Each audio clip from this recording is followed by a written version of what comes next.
So often I hear from learners that they want to become a more confident speaker. So in today's lesson, I want to share with you 5 different suggestions that I think will really help you build your confidence when you are speaking and having a conversation. My name's Wes, this is Interactive English, and in case this is your first time here, the channel is all about trying to help you practice and improve your English skills, and today is all about focusing on your speaking confidence. And this is very important because without confidence, then there might just be a lot more awkward pauses when you're having a conversation, or worst of all, you just may not speak, and that is not what I want.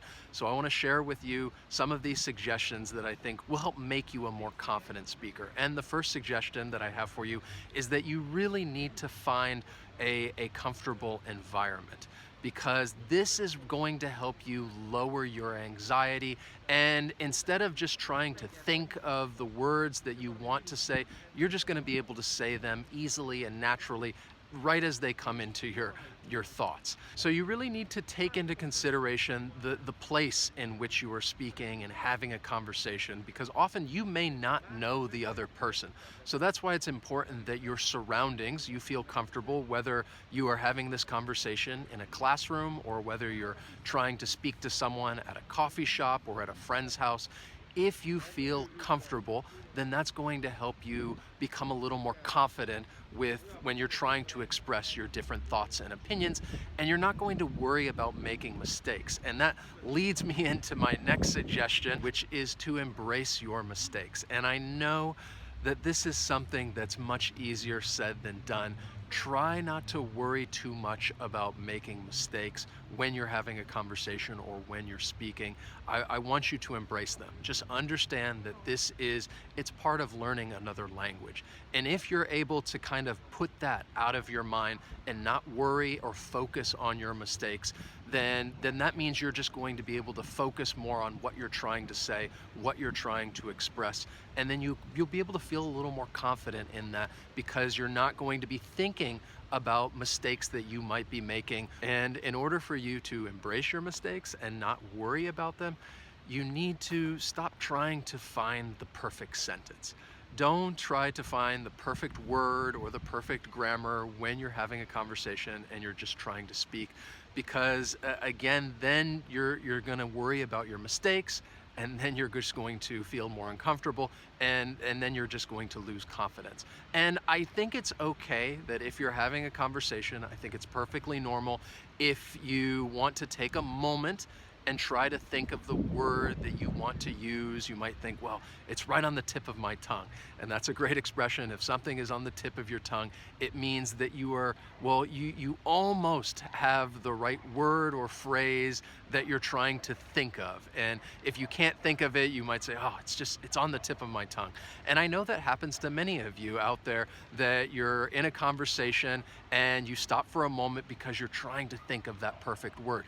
It's okay, give it a couple of seconds, but if you can't think of it, then just try to move on. It's perfectly fine to then stop and tell somebody, well, let me try to explain it a different way. Because when you're able to do that, if you can't think of the perfect word or grammar, and you just move on and try to explain it another way, you can just keep the conversation going and not focus on whether or not you said something correctly or you used the correct word. I want you to continue trying to have a natural, free-flowing conversation, instead of a conversation in which you're stopping every minute or two to think of a word and you have those awkward pauses. The next suggestion that I have for you is to maintain eye contact. So this is something that all of this is really connected. Maintain eye contact with the person that you're speaking to, because when you're looking directly at them, you're really able to focus on what they're saying. And when you focus on what they're saying, it makes it easier for you to comprehend the information, which would then make it easier for you to respond when you're having that free-flowing conversation.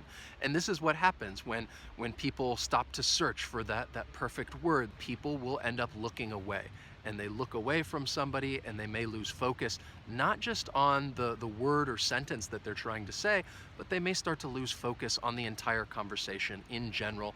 and then you start worrying about your mistakes, and then you might feel a little more uncomfortable and start losing your confidence. So again, this is a building process. If you're able to do each one of these, it's going to help you build your confidence more and more and more. So it's very important, try to maintain eye contact. It's also important that you try to speak clearly. I know that many of you out there, when you hear things like fast speech, or I've done some lessons talking about fast speech or reducing your speech, because I think there are many native speakers, even in your language, they reduce words and phrases because we want to say things, well, as much as we can in the shortest amount of time.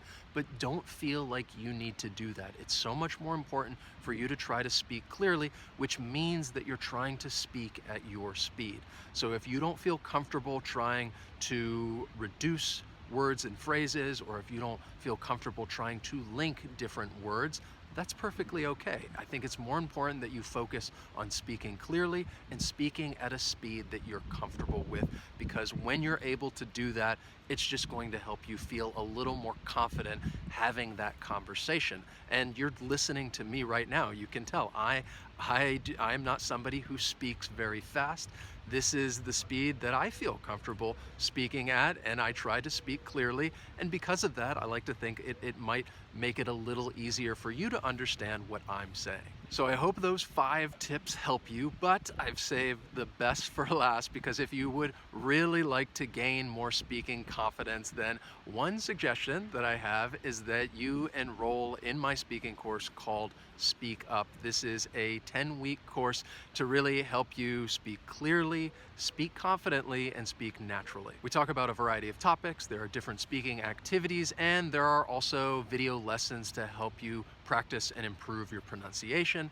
And if you are interested in improving your speaking and would like more practice and you want to join, you can use the voucher code SPEAK10 to get a 10% discount off the course. So check out the link down in the description if you would like to sign up or learn more about the course. Thank you guys so much for watching, and I hope to speak to you soon.